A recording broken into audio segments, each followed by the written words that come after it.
Do you hear that? That's the bell of impermanence.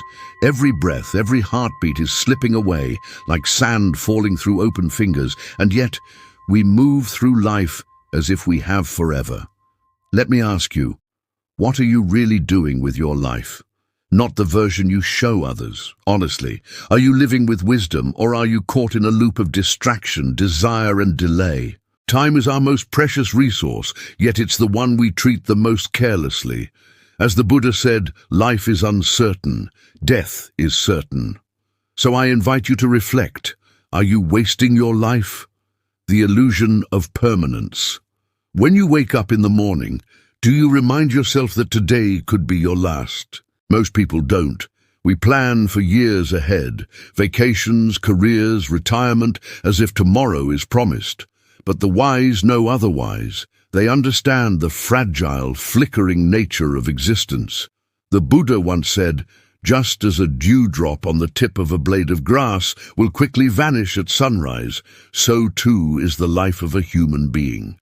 This is not a depressing truth. It's a liberating one. If you truly understand impermanence, you won't waste another moment. A story. The Man and the Precious Cup. There was once a man who inherited a priceless crystal cup. Crafted by ancient sages, it glowed with a light that felt almost sacred. Every morning he looked at it and told himself, I must be careful not to break this. One day, he left it near an open window. A sudden gust of wind knocked it over, and it shattered into pieces. He was devastated. For days he blamed the wind, his bad luck, and himself. Finally, his old teacher said, Foolish man, why didn't you drink from the cup while you had it? Why didn't you hold it to the light and enjoy its beauty while it was still whole? Your life is that cup. Mindfulness, the antidote to waste. The Buddha wasn't interested in abstract philosophy. He was a healer of the mind. His teachings weren't meant for debate, they were meant for liberation. And one of the most powerful tools he gave us is sati, mindfulness. So ask yourself, are you brushing your teeth while thinking about emails? Eating while staring at a screen? Walking while worrying about the future? Try this. The next time you drink a glass of water, really drink it. Feel the coolness. Taste the life in it. Know that millions don't have this luxury. Mindfulness brings us back to reality, to this brief, beautiful, fleeting moment. And when we're present, life is never wasted. Personal reflection. The day I almost died. Let me share something personal. Years ago, while traveling through northern Thailand, I fell seriously ill. Fever burned through me. I couldn't eat. I lay weak under a mosquito net, unable to move, barely able to speak. And the thought came, this could be the end. But in that moment, something strange happened. I felt no fear, no regret, just a deep peace. Why? Because I had been living the Dhamma. I hadn't spent my days chasing illusions. I had used my time to train the mind, to cultivate awareness, to live with purpose. Death didn't feel like a tragedy. It felt like a transition, one more breath in the flow of impermanence. The traps of modern life. These days, many of us aren't really living. We're just drifting. Screens dominate our attention. Opinions flood our minds, comfort becomes our goal, and still we feel restless.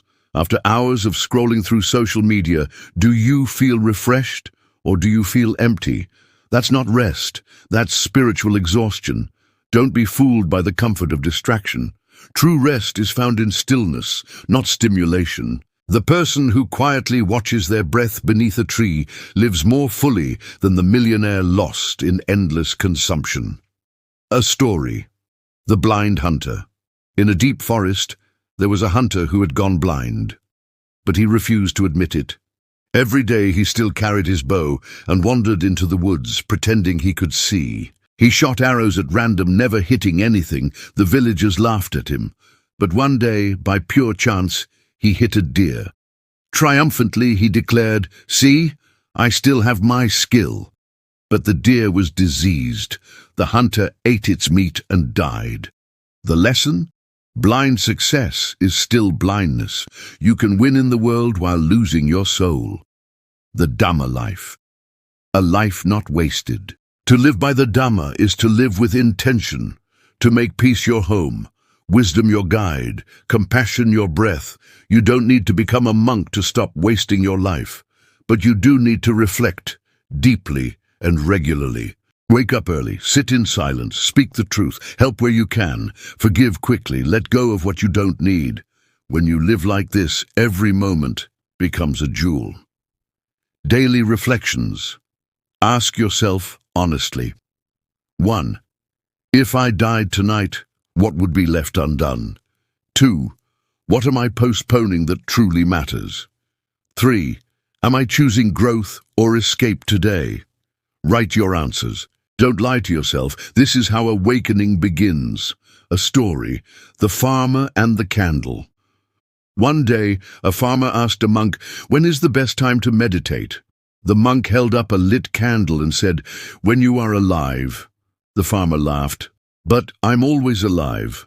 The monk gently blew out the candle. "Are you?" "Let's not wait until the candle is flickering to start living." Ajahn Chah once said, "You see this cup? I love it, but I know it's already broken." This isn't pessimism, it's clarity, and from that clarity comes deep appreciation. So I'll ask you one more time, why are you wasting your life? This is the only one you've got. Don't spend it scrolling, don't waste it arguing, sleeping in, regretting, or fearing what's to come.